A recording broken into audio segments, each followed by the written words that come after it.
बंदहु गुरुपद कंज कृपा सिंध नर रूप हर महामोहे तम पुंज जाओ सुवचन रवि कर निकर। श्री सीताराम जी महाराज की जय। श्री सद्गुरु भगवान की जय। जीवन में यदि कल्याण अपना करना जीव चाहता हो तो संतों के बताए हुए प्रमुख 3 मार्ग हैं, और वो 3 मार्ग यदि हमने अपने जीवन में धारण कर लिए तो निश्चित मानो आत्मा का उद्धार हो जाएगा। पहला साधन, हर समय भगवान की कृपा का दर्शन करो। हर समय, चाहे परिस्थिति अनुकूल हो या परिस्थिति प्रतिकूल, दोनों अवस्थाओं में हमें भगवान की कृपा का अनुभव करके आनंद रहना है, तो हमारी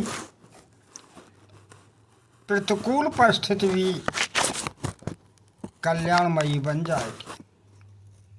जैसा कि भगवान गीता में कहते हैं, तमेव शरणं गच्छ सर्वभावेन भारत तत्प्रसादात् परो शांतिम स्थानं प्रापसि शाश्वतम्। अर्थात, हे अर्जुन, तुम सब प्रकार से उस परमेश्वर की शरण में जाओ। ये भगवान स्वयं कह रहे हैं अपनी श्रीमुख की वाणी से कि अर्जुन, यदि तू कल्याण चाहता है तो उस परमेश्वर की शरण में जा, और उस परमात्मा की कृपा से तुम सदैव परम शांति को प्राप्त होगा। माने भगवान की कृपा का दर्शन करो, ये पहला सूत्र है।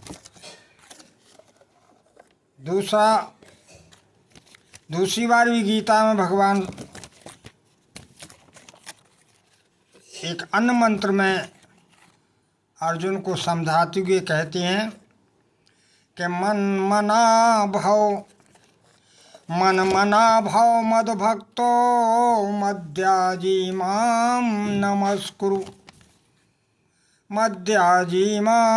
नमस्कुरु मामे वैश्यसि सत्यम ते प्रतिजाने प्रियोजसि। अर्थात, हे अर्जुन, तू मेरा ही पूजन कर, तू मुझ में मन को लगा, मन मना भव, यानी मुझ में मन वाला हो, मुझ में अपने मन को लगा, मेरी कृपा का अनुभव कर, मुझको प्रणाम कर, तो क्या होगा? बोले, ऐसा करने से तू मुझे ही प्राप्त होगा, ये भगवान कहते। और इस बात को भगवान डंके की चोट कहते हैं, यह मैं तुझसे सत्य प्रतिज्ञा करता हूँ। भगवान ऐसा बोल रहे हैं कि मैं सत्य प्रतिज्ञा करता हूँ, यदि तू मेरी कृपा का अनुभव करेगा, मेरा पूजन करेगा, मुझे प्रणाम करेगा, मुझ में मनवाला होगा, मेरा भक्त बनेगा, तो निश्चितवान कि तू जो है मुझे प्राप्त होगा, ऐसा भगवान कहते। एक जगह तीसरे मंत्र में ही भगवान इसी बात को अर्जुन को समझाते हुए कहते हैं कि सर्वधर्मान् परित्यज्य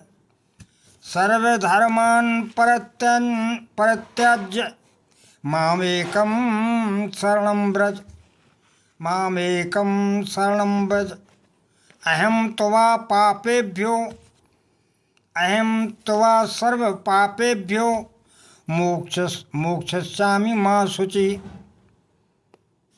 अर्थात हे अर्जुन, तू संपूर्ण धर्मों को, संपूर्ण कर्तव्य कर्मों को क्या करें? बोले मुझको ही मेरी शरण में आ जा। मतलब यानी इनको सबको त्याग के तू एक मेरी शरण ग्रहण कर ले। जो भी तू करता है, जो खाता है, जो पीता है, जो करता है, वो सब मेरे श्री चरणों में अर्पण कर दे। गोस्वामी जी मानस में भी कहते, सब की ममता तागे बटोरी, सब की ममता तागे बटोरी, प्रभु पद बंदहि बांध बट डोरी, प्रभु पद बंदहि। भगवान के श्री चरणों का आश्रय ले, सारी आसक्ति भगवान के श्री चरणों में सौंप दो। इसका अर्थ यह है, संसार में आसक्ति न रख के संसार का कर्तव्य कर्म तो करो, लेकिन आसक्ति परमात्मा के स्वरूप में हो, ऐसा भगवान कहते। तो क्या होगा? तो मैं तुझे संपूर्ण पापों से मुक्त कर दूंगा। तुम कितना पाप कर रहा है, सारा के सारे पाप नष्ट हो जाए। मानस भी कहती, सम्मुख होए जीवे मेरे जब ही सन्मुख होए, जीवे मेरे जब ही और जन्म कोट अघ नासई तब ही जन्म कोटि। जन्म जन्मांतरों के पापों को मैं तुरंत नष्ट कर दूंगा यदि जीव मेरे सामने आता है, मेरी शरण में आता है, मुझसे प्रेम करता है, मुझसे लगाव रखता है, प्रेम के साथ मेरा भजन करता है। ऐसा श्री भगवान कहते हैं। तो सज्जनों, पहला ये साधन है कि हम हर समय हर परिस्थिति में भगवान की कृपा का अनुभव करें कि मेरे प्रभु जो कुछ भी कर रहे हैं वो हमारे लिए कल्याणकारक ही होगा, चाहे हमको दुख मिले या सुख मिले। तो वो दुख भी सुख के में परिणत हो जाएगा। दूसरा संत लोग बताते हैं कल्याण का साधन कि सुख दुख को अपने कर्म समझकर कि हमने किया है ऐसा, इसलिए तो हमें दुख मिल रहा है। हमने अच्छे कर्म करे हैं तो सुख मिलेगा, बुरे कर्म करे हैं तो उसका परिणाम दुख मिलेगा। यही तो प्रारब्ध है। लोग कह देते हैं कि हमारा भाग में है। भाग में कहा है? तुमने जो करो बाको भाग बन गो। तो सुख दुख को अपने कर्म समझकर उसे धैर्यपूर्वक भोग लो। चिल्लावे से का होत, चिल्लिया उतरो वो तो आई। और यदि धैर्यपूर्वक उसको भोग लोगे, परमात्मा की कृपा का अनुभव करके कि प्रभु जो कुछ भी हमने किया उसका हमारे सामने आ रहा, लेकिन आप बड़े दयालु हैं, आप सूली का कांटे बना के मुझे दे रहे हैं, इसलिए मैं इसे आपका महाप्रसाद समझ के भोग रहा। ऐसा भाव अपने मन में लाओ, उन कष्टों को जो है धैर्यपूर्वक भोग लो। तो संत लोग कहते हैं कि तुम्हारा निश्चित ही प्रारब्ध नष्ट हो जाएंगे। भगवान शक्ति देंगे तुम्हें। और सुख पड़ने पर ईश्वर को भूलना नहीं। ऐसा नहीं है। इसलिए तो कबीरदास जी ने कहा है, बोले सुख के माथे सल पर, क्यों? बोले नाम हरि को जाए, ओ बलिहारी व दुख की, बोले पल पल नाम रटाए। इससे तो वो अच्छा दुख है जो हर समय भगवत नाम का स्मरण करो आता रहता है। इसलिए सुख में हमें परमात्मा की नाम को भूलना नहीं है। ये दूसरा सिद्धांत। और मानस भी इस बात को स्वीकार करती है। क्या? बोले को न काहू, को न काहू सुख दुख कर दाता, निज कृत कर्म भोगे सब भ्राता, निज कृत कर्म भोगे सब भ्राता। मानसवी कहती है कि कोई किसी को सुख दुख देने वाला नहीं। यदि कोई किसी के माध्यम से सुख या दुख मिलता है तो वो हमारे ही पुण्य या पाप का परिणाम है। इसलिए किसी के ऊपर दोषारोपण न करो, बल्कि उसे धैर्यपूर्वक सह लो, तो तुम्हारा कल्याण निश्चित है। अब तीसरा उपाय बताते हैं। बोले तन मन और वचन से भगवान पर भरोसा रखो, और भगवान के जो भक्त हैं, संत हैं, महान विभूतियाँ हैं, उनके श्री चरणों में सदैव नमन करो। तो क्या होगा? बोले उनसे तुम्हें ज्ञान मिलेगा। ज्ञान से तुम आसानी से माया के बंधन को काट लो, और भगवान की कृपा का अनुभव मिलेगा। ये तीसरा सूत्र है। तो देखिए मानस में लिखा भी है, तुम ते अधिक गुरे जिय जानी, बोले सकल भाई से वही सन्मानी। हे भगवान, तुमसे भी ज़्यादा संत को मानो, गुरु को मानो, भगवान की जो महान विभूतियाँ हैं उनको नमन करो। और तो उससे क्या होगा? बोले संत दरस जिम पातक टरहीं, पापों का विनाश होगा। और स्वयं भगवान नवदा भक्ति में कहते हैं, सबरी से मोह से अधिक संत कर लेखा, आठम यथा लाभ संतोषा, दूसरी नहीं देखे पर दोषा, छठदम शील व्रत बहु कर्मा, निरत निरंतर सज्जन धर्मा, और मोते अधिक संत कर लेखा, सातम मोहिमय सब जग देखा, और मोते अधिक संत कर लेखा। हमसे भी ज़्यादा संत को मानो, क्योंकि संत वो मार्ग बताएंगे जिससे हम प्राप्त हो जाएं। इसलिए भगवान की महान विभूतियों को नमन करो, सदैव उनके पर श्रद्धा रखो।